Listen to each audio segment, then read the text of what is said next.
আসসালামু আলাইকুম বন্ধুরা, আশা করি আপনারা সকলেই ভালো আছেন। একবার দুই পথিক পথ চলতে চলতে ক্লান্ত হয়ে পড়ল। তাদের ক্ষুধাও লেগেছিল ভীষণ। খাওয়া দাওয়া করার জন্য দুজন মিলে একটা সুবিধাজনক জায়গায় বসে পড়ল। এরপর পুটলি থেকে বের করে নিল যার যার খাবার। একজনের রয়েছে 5টি রুটি, অন্যজনের 3টে। তারা যখন খাবার খাওয়ার জন্য তৈরি হলো তখন সেখানে এসে হাজির হলো এক মুসাফির, যার বেশভূষা একদম সাদাসিধে। সে বলল, ভাই আমি অভুক্ত, খুব ক্ষুধা লেগেছে আমার কাছে কোনো খাবার নেই, তোমরা আমাকে কিছু খাবার দাও। পথিক দুইজন মুখ চাওয়াচাওয়ি করল। মনে মনে ভাবল তারা দুজন খাবে আর একজন মুসাফির না খেয়ে থাকবে, এ কেমন কথা। তারা মুসাফিরকে তাদের সঙ্গে খেতে বসার জন্য অনুরোধ করল। তিনজন একসঙ্গে খেতে বসল। একজনের 5টি রুটি, অন্যজনের 3টি রুটি। মুসাফিরের শূন্য হাত, তবুও তারা রুটি বন্টনে কোনো তারতম্য করল না। তারা ভাবল কারো সঙ্গে খাবার না থাকতে পারে, কিন্তু ক্ষুধা তো আর কম লাগেনি।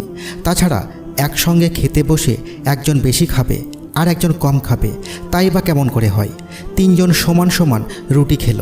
খাওয়া দাওয়া শেষ, এবার বিদায়ের পালা। মুসাফির চলে যাওয়ার সময় পথিক দুজনকে 8টি দিরহাম বকশিশ দিল। মুসাফির বলল, ভাই আমি শুধু তোমাদেরটাই খেলাম, তোমাদের কিছুই খাওয়াতে পারলাম না। এই নাও 8টি দিরহাম, তোমরা দুজনে ভাগাভাগি করে নিও। মুসাফির চলে গেল, কিন্তু সমস্যা বাঁধল দিরহাম ভাগ করা নিয়ে। যার 5টি রুটি সে বলল, আমার 5টি রুটি ছিল, সুতরাং আমি পাবো 5টি দিরহাম, আর তোমার 3টি রুটির জন্য তুমি পাবে 3টে দিরহাম। কিন্তু 3 রুটিওয়ালা এই হিসাব মানতে রাজি হলো না।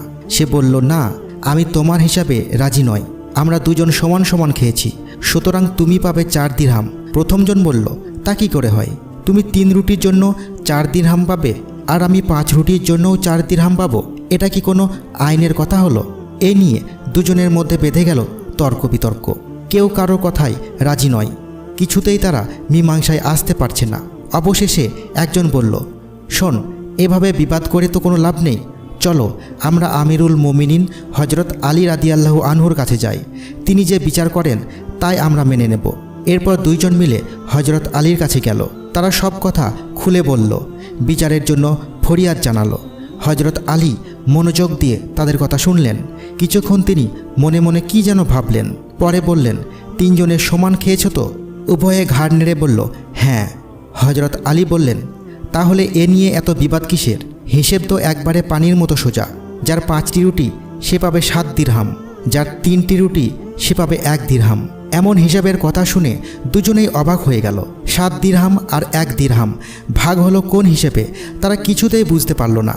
হিসাব বুঝতে না পেরে দুজনেই হাঁ করে তাকিয়ে রইল হজরত আলীর দিকে। ইমাম আলী তাদের মনের কথা বুঝতে পারলেন। তিনি বললেন, তোমরা ছিলে 3 জন, রুটি 8টি, খেয়েছ সমান সমান। একটি রুটিকে 3 টুকরো করলে 8টি রুটির 24 টুকরো হয়, সুতরাং তোমরা এক একজন খেয়েছ 8টি করে টুকরা। মুসাফির লোকটা 8 টুকরার জন্য 8 দিরহাম দিয়েছে। হজরত আলী বললেন, এবার আসা যাক, কে কতটুকু পাবে সে হিসাব। দ্বিতীয় জনের 3টে রুটিতে 9 টুকরো হয়েছিল, 9 টুকরোর 8 টুকরো সে নিজে খেয়েছে, মাত্র 1 টুকরো পড়েছে মুসাফিরের ভাগে, সুতরাং সে 1 দিরহামের বেশি কিছুতেই পেতে পারে না। আর একজনের 5টি রুটিতে হয়েছে 15 টুকরো, তার মধ্যে সে নিজে খেয়েছে 8 টুকরো, বাকি 60 টুকরো খেয়েছে মুসাফির, সুতরাং সে পাবে 7 দিরহাম। হজরত আলীর হিসেবের কথা শুনে পথিক দুজন বিস্মিত হলো। তার বিচার বুদ্ধির পরিচয় পেয়ে দারুণভাবে মুগ্ধ হলো। তারা আর কোনো ওজোর আপত্তি না করে নীরবে মেনে নিল বিচারের রায়।